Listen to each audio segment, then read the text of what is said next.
అందరికీ నమస్కారం, శుభోదయం. న్యూస్ స్కాన్కి స్వాగతం.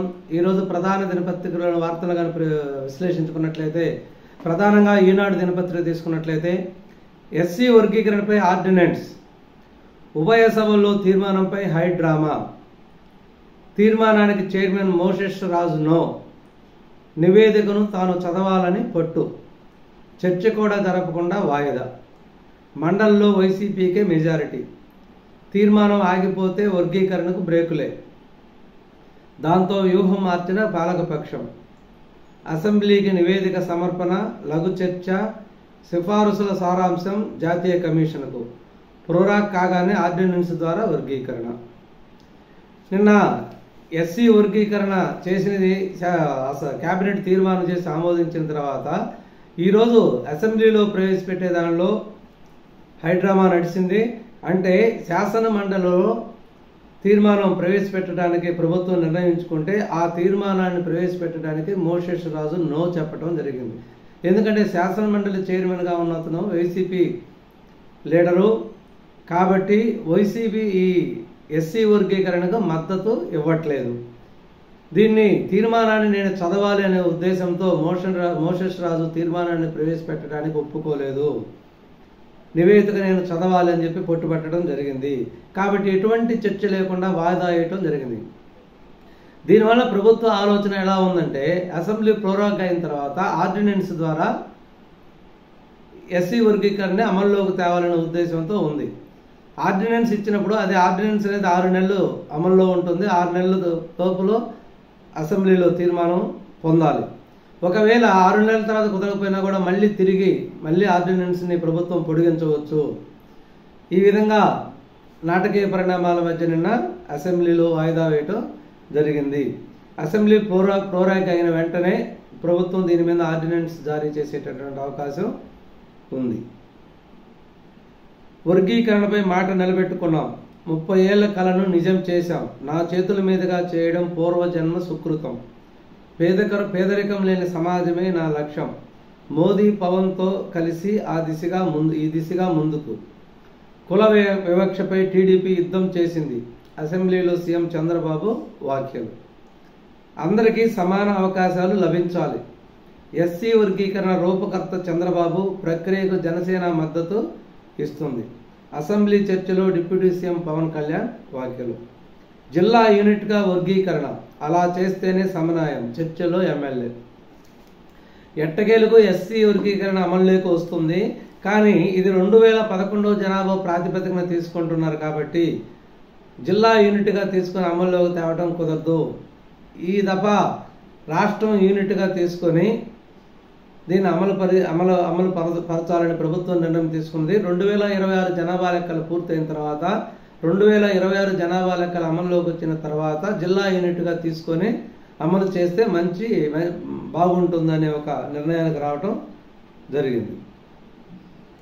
ఎమ్మెల్యే రుబాబు, విచక్షణ మరిచి నోటు దురుసు, రెవెన్యూ సీనియర్ అధికారులపై అసెంబ్లీ ఆవరణలో చిందులు, కబ్జా క్రమబద్ధీకరణ కోసం ఒత్తిళ్లు, కుదరదని చెప్పడంతో ఆక్రోశం, 5 నిమిషాలు కూడా ఆగకుండా దూషణలు, అడ్డుకున్న మంత్రిపైన అదే దూకుడు, గట్టిగా చురకలు అంటించిన మంత్రి, ఎమ్మెల్యేపై సీఎంకు నిఘా సమాచారం, మంత్రిని పిలిపించి ఆరా తీసిన సీఎం, నేను చెప్పింది చేయాల్సిందే, ప్రభుత్వ స్థలాన్ని అడ్డగోలుగా ఆక్రమించుకొని భారీ భవంతిని నిర్మించుకున్నా సరే దానిని క్రమబద్ధీకరించాల్సిందే, ఇది ఆ ఎమ్మెల్యే తీరు. అలా కుదరదని చెప్పినందుకు ఆయన రెచ్చిపోయారు. అసెంబ్లీలోనే 2 సీనియర్ రెవెన్యూ అధికారులపై గొడవకు దిగారు. నా మాటే వినరా, నా పనులు చేయరా అంటూ దూషించారు.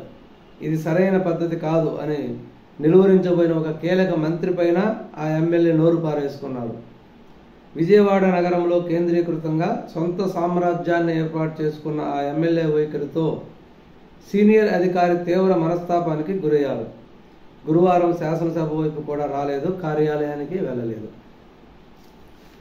ఈ విధంగా జరిగింది అసెంబ్లీ ఆవరణలో. ఆ ఎమ్మెల్యే అసెంబ్లీ ఆవరణలో రెవెన్యూ సీనియర్ అధికారుల్ని నేను ఒక పని అప్పచెప్తే అది చేయరా, నా స్థలాన్ని క్రమబద్ధీకరించరా అని చెప్పి గొడవకు దిగి నోరు పారేసుకుంటే అడ్డు చెప్పబోయిన మంత్రి మీద కూడా చిందులు వేయడం జరిగింది. ఇది చంద్రబాబు కూడా నిఘా సమాచారాన్ని అందించడం జరిగింది.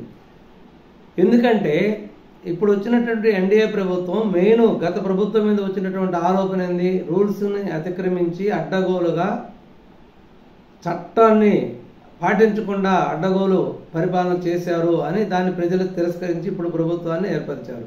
కాబట్టి ఈ ప్రభుత్వంలో చట్టాన్ని ఫాలో అవ్వాలి, నియమ నిబంధనలను పాటించాలనేది ఒక ప్రాథమిక విధానం.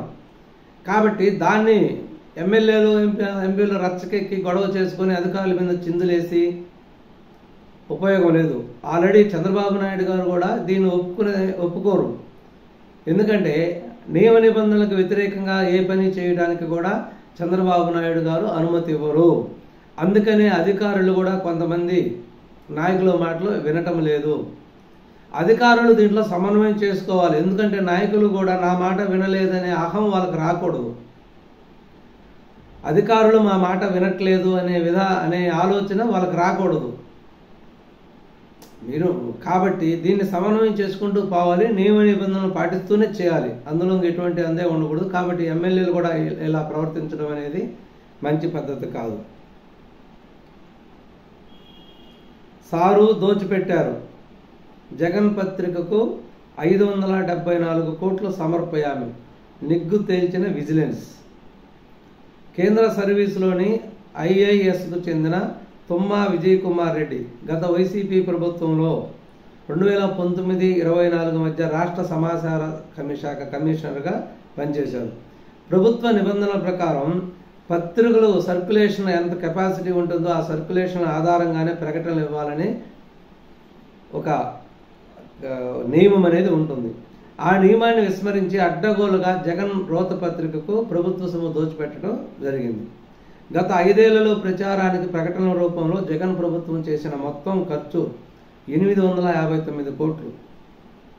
ఇందులో అత్యధికంగా 43% 371 కోట్లు ఒక జగన్ మీడియాకే ఇచ్చారన్నమాట. అంటే టోటల్గా గత 5 ఏళ్లలో ప్రకటనల రూపంలో 859 కోట్లు ప్రభుత్వం ఖర్చు చేస్తే అందులో 43% 371 కోట్లు అనేది జగన్ మీడియాకు మాత్రమే ఇచ్చారు. ఇంకా మిగిలిన అంటే దాదాపు 50%, మిగిలిన 50% అనేది అన్ని పత్రికలకు కలిసి ఇవ్వడం జరిగింది. సాక్షి కొనుగోలుకు 203 కోట్లు. జగన్ పత్రిక మార్కెటింగ్ బాధ్యతలు కూడా విజయ్ కుమార్ రెడ్డి తీసుకున్నారు. గ్రామ వాలంటీర్లు, సచివాలయ సిబ్బందికి పత్రికలు కొనుగోలు చేయాలని వాళ్ళకి నెల చందా లెక్కన ప్రభుత్వ డబ్బులు ఇవ్వడం జరిగింది. ప్రభుత్వ డబ్బుల ద్వారా వాళ్ళు పత్రికలు కొనుక్కోవడం జరిగింది. ఆర్ట్స్ విద్యార్థికి 1.3 కోట్ల ప్యాకేజ్. భారీ జాక్పాట్ కొట్టిన శ్రీకాకుళం వాసి. చదివింది ఏయూలో MHRM, పోలాండ్ కంపెనీకి HR అసిస్టెంట్గా ఎంపిక. తారలపై కేసులు. బెట్టింగ్ యాప్స్కు ప్రచారంలో కీలక మలుపు. రానా, విజయ్ దేవరకొండ, ప్రకాష్ రాజ్, మంచు లక్ష్మి సహా 25 మంది సినీ టీవీ ప్రముఖులపై FIR. తెలియక చేశా, తప్పు తెలుసుకుని ఆపేశా ప్రకాష్ రాజ్. నైపుణ్య ఆధారిత ఆటలకే ప్రచారం, విజయ్ దేవరకొండ టీం. చట్టబద్ధమైన యాప్లకే ప్రమోషన్, రానా బృందం వివరణ. ఇది వీళ్ళు ఒక చిన్న నటులు, యాంకరింగ్ చేసేవాళ్ళు ఏదైనా పార్టిసిపేట్ చేసిన అర్థం ఉంది. ఒక ప్రముఖ యాక్టర్లు, మంచి స్థాయిలో ఉన్న వాళ్ళు కూడా ఈ బెట్టింగ్ యాప్లకి ప్రచారాన్ని కల్పించడం అనేది సిగ్గుచేటు. తెలియక చేసేది ఏంది? మీకు తెలియకుండానే యాడ్లు ఇస్తారా? మీరు ఒక యాడ్లో నటించేటప్పుడు దాని గురించి పూర్తి వివరాలు తెలుసుకోవాల్సిన అవసరం లేదా? ఒక స్థాయికి పోయి గౌరవంగా సమాజంలో ఉన్నప్పుడు మిమ్మల్ని ప్రజలు, ఆడియన్స్ కూడా నమ్మకంతో మీరు చేసినటువంటి యాక్టర్లు, మీరు చేసినటువంటి సినిమాలు చూస్తూ మిమ్మల్ని ఆరాధించినప్పుడు సమాజం పట్ల మీకు కూడా బాధ్యత ఉండాలి. మేము చేసే ఈ యాడ్ వల్ల సమాజంలో ఎవరికైనా నష్టం కలుగుతుందా అనేది కూడా ఆలోచించుకోవాలి.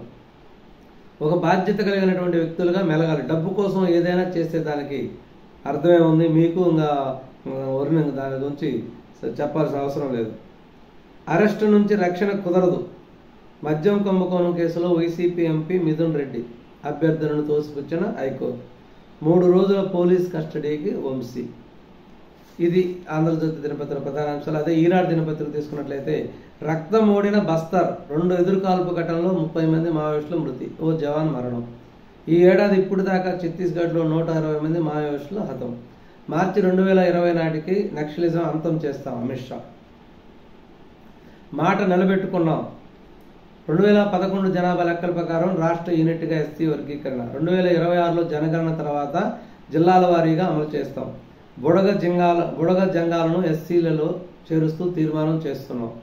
వర్గీకరణపై నా ఆలోచన సబబేనని సుప్రీంకోర్టు తీర్పు చాటి చెప్పింది.